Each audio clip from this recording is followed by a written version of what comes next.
Content ক্রিয়েটরের নামে দিনের পর দিন সবসময় সমাজকে নষ্ট করছে একাংশ মহিলারা। তাদের মধ্যে অন্যতম মাধবী বিশ্বাস মুনমুন। সে তার নিজের সামাজিক মাধ্যমে প্রায় প্রতিদিন অশ্লীল পোশাকে, অশ্লীল অঙ্গভঙ্গি এবং অশ্লীল ভাষা ব্যবহার করে ভিডিও পোস্ট করে চলেছে, যা সমাজের ছোট থেকে বৃত্ত সকলের চোখেই পড়ছে, আর তাতে অনেকেই ফেসবুক থেকে মুখ ফিরিয়ে নিচ্ছে। ফেসবুক আবিষ্কার করা হয়েছিল গোটা বিশ্বের ভালো কোনো তথ্য বা কোনো সংবাদ পাওয়ার জন্য, কিন্তু মাধবী বিশ্বাসের মতো কিছু মহিলারা নিজেকে কন্টেন্ট ক্রিয়েটরে পরিচয় দিয়ে প্রায় প্রতিনিয়তই সামাজিক মাধ্যমে এই ধরনের অশ্লীল ভিডিও পোস্ট করে চলেছে। মাত্র 249 টাকায় কম্পিউটার শিখুন। Global hi-tech computer centre, Madhupur Madhubazar. Offer চলবে 20 এপ্রিল পর্যন্ত। যোগাযোগ স্ক্রিনে দেওয়া নম্বরে। এই ধরনের ভিডিও দেখে অনেকেই খারাপের দিকে পতিত হচ্ছে বলে অভিমত অনেকের। মাধবী বিশ্বাসের মতো মহিলারা এই ধরনের অশ্লীল ভিডিও পোস্ট করার মাধ্যমে সমাজের প্রতিটি মানুষকে কি বোঝাতে চাইছে? মাধবী বিশ্বাসের এই ধরনের অশ্লীল কর্মকাণ্ডে এবার রাজ্যের বিভিন্ন সামাজিক সংস্থা সহ শুভবুদ্ধি সম্পন্ন ব্যক্তিরা অতিষ্ঠ হয়ে প্রতিবাদ করতে শুরু করেছে।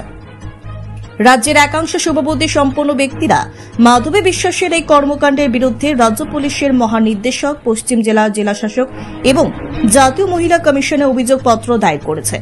আগরতলার একটি সামাজিক সংস্থা মাধবী বিশ্বাসের এই অশ্লীলতার বিরুদ্ধে তীব্র প্রতিক্রিয়া ব্যক্ত করতে গিয়ে বলেছেন, মাধবী বিশ্বাসের এই অশ্লীল ভিডিও পোস্ট থেকে সভ্য সমাজ খারাপ হচ্ছে, তাই আইন এবং প্রশাসন যেন মাধবী বিশ্বাসের বিরুদ্ধে এমন ব্যবস্থা গ্রহণ করে যাতে করে রাজ্যে আর কোনো মাধবী বিশ্বাস তৈরি না হয়।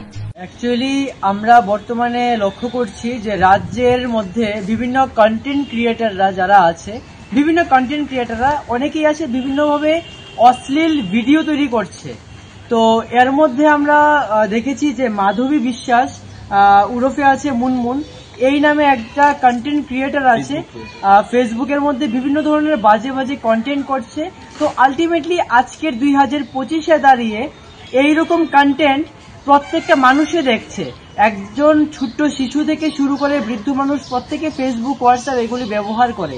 আর প্রত্যেকে যখন নিজের সোশ্যাল মিডিয়া যখন স্ক্রোল করে এবং এইরকম ভিডিও যখন তার সামনে আসে, তো স্বাভাবিকভাবে আমরা বলতেই পারি যে ভালো কিছু আমাদের নজরে আসছে না, খারাপ কিছুই আসছে। তো এই বিষয়টা নিয়ে আজকে আমরা বা রাজ্যের বিভিন্ন জায়গা থেকে প্রশাসনের কাছে তলব বা চিঠি দেওয়া হচ্ছে যে এই বিষয়গুলো যেন সংযত আনা হয়। সোশ্যাল মিডিয়ার ভিতরে এই যে অশ্লীল ভিডিও করা বা অশ্লীলভাবে কোনো কিছু পোস্ট করা, যার মাধ্যমে যুব সমাজের একটা দিক খুব নেগেটিভভাবে প্রভাবিত হচ্ছে, এই বিষয়টা থেকে যেন আমাদের যুব সমাজ রক্ষা পায় এবং এইরকম কন্টেন্ট ক্রিয়েটার বা এইরকম অশ্লীল কন্টেন্ট যারা তৈরি করছে তাদের বিরুদ্ধে যেন আইনত ব্যবস্থাপনা নেওয়া হয় এবং যার ফলে আগামী দিনে যেন এইরকম বাজে কন্টেন্ট কেউ যেন তৈরি না করে।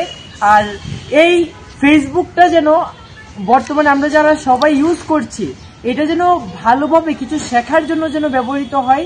একটা অশ্লীলের বা একটা অশ্লীল পরিবেশ বা অশ্লীল স্থান যেন এই সোশ্যাল মিডিয়া না হয়, এই কারণেই আজকে আমাদের সকলের এই উদ্যোগ।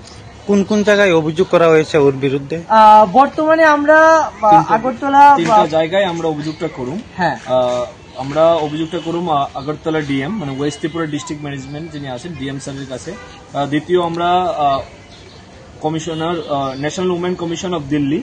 হ্যাঁ, তৃতীয় আমরা করুম the director of general of police, Tripura police যিনি ডিসি আছেন, ওনার কাছে আমরা তলবটা করতেছি। আপনারা কোন সংস্থার পক্ষ থেকে? আমরা অ্যাকচুয়ালি আমরা আছি যুব প্রেরণা সামাজিক সংগঠন থেকে, কিন্তু যে আজকের যে কর্মসূচিটা এটা আমাদের রাজ্যের প্রত্যেকটা মানুষের সাক্ষাৎকারে আমরা সেই কপিটা ওদের কাছে জমা দেব। রাজ্যের মহামান্য ডিএম স্যারের কাছে, মহামান্য যিনি রয়েছেন ডিসি স্যার, পুলিশ কমিশনের কাছে আমরা জমা দেব। আপনি কি খুঁজছেন বিশুদ্ধ পানীয় জল? তাহলে আজই বেছে নিতে হবে অত্যাধুনিক প্রযুক্তি ও পরীক্ষা নিরীক্ষার মাধ্যমে প্রস্তুতকারী পানীয় জল Acme.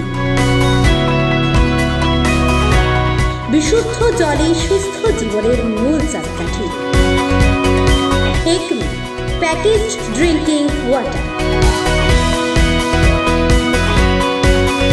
Bureau report, news Tripura 34।